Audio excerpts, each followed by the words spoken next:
I've just returned from Manipur. I had been there with a team of the All India Democratic Women's Association with our President P.K. Srimati and General Secretary Mariam Dhavle. And we met a large number of victims, many women who were victims of sexual assault. And the reason why I'm speaking to you today is because the victims have asked us to expressly tell the women of India and the people of India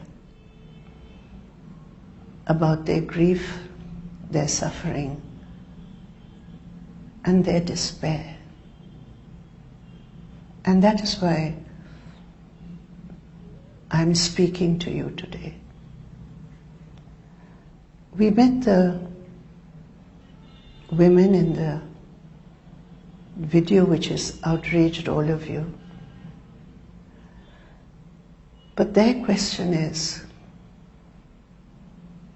does India care? So many days have passed. But they know that they have not got justice. You know the facts, so I'm not repeating the facts. But what we learned from them, that young woman and her neighbor, they were in the police jeep. They were actually in the custody of the police. And they were told by the driver that he doesn't have the key and therefore he cannot drive the car away. And they were literally handed over to the mob. And that young woman, her brother, a young boy, he was in a hostel earlier. He was just 17, I think, 16 or 17 years old. He clung to his sister, tried to protect her, and they snatched him away from her. She was stripped, she was paraded, and before her eyes, they killed her brother. They killed her father. She saw it happening. And then, as you know, she was dragged away and gang raped. And then when ultimately she got to safety, she wants you all to know she couldn't speak about what happened to her for days because she did not want to burden her mother, who was grieving for the loss of her son, the loss of her husband. And therefore, for days, this victim of such brutality and barbaric, inhumane behavior could not speak about it. And today she is so deeply traumatized. They despair because there is no justice. No justice. The police in their first report did not even acknowledge that such an incident had taken place. They said just the village is burnt. There's vandalism. They did not even mention it. The older woman who had been stripped, she said, what we faced, we faced. But where is the justice? And if we don't speak up today, who will? When she said we, she meant we the women, we the citizens of India. Tomorrow it will happen to any woman is what she said. And this was a targeted crime. They said this was targeted because we are tribals, because we belong to a particular Kuki-Zomi community.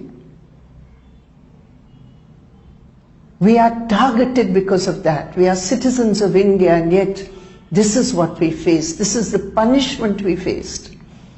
And our bodies were used for that politics. Their fight is for justice. And they despair that with the partisanship which has been shown by the state government and the central government, they are being denied even the minimum justice. The mother says she has not seen the bodies of her husband, her son. Her son was away for 3 months before this happened, so she has not seen him at all. She grieves. She longs to at least see their bodies, but even that is not possible because of the divide which has been created. This is the reality of Manipur. A 15-year-old girl in another case who was dragged, who was taken away by 4 men in uniform belonging to extremist groups. She was raped, gang raped, 15-year-old girl, and she was thrown down a cliff. She survived. But the perpetrators of that crime have not been arrested. We met the father of Florence. We met the mother of Olivia. 2 young women who were working in a car wash. She had spoken to her mother just a few hours before and said, "We are not safe, but the car owner has promised to take us to safety." But the mother says he did not do so. He has not even helped in the investigation. There were so many employees there, many of them close friends with these young women who were sexually assaulted and brutally killed. But there's no justice for them. And they believe, the families believe, that as long as this government remains, the chief minister remains, they are the barriers to justice.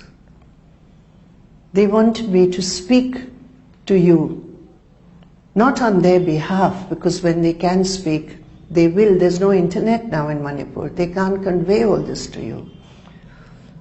They are being supported by women's organizations in Manipur, and I salute those organizations. And I appeal to all of you to even more strongly raise your voice for justice.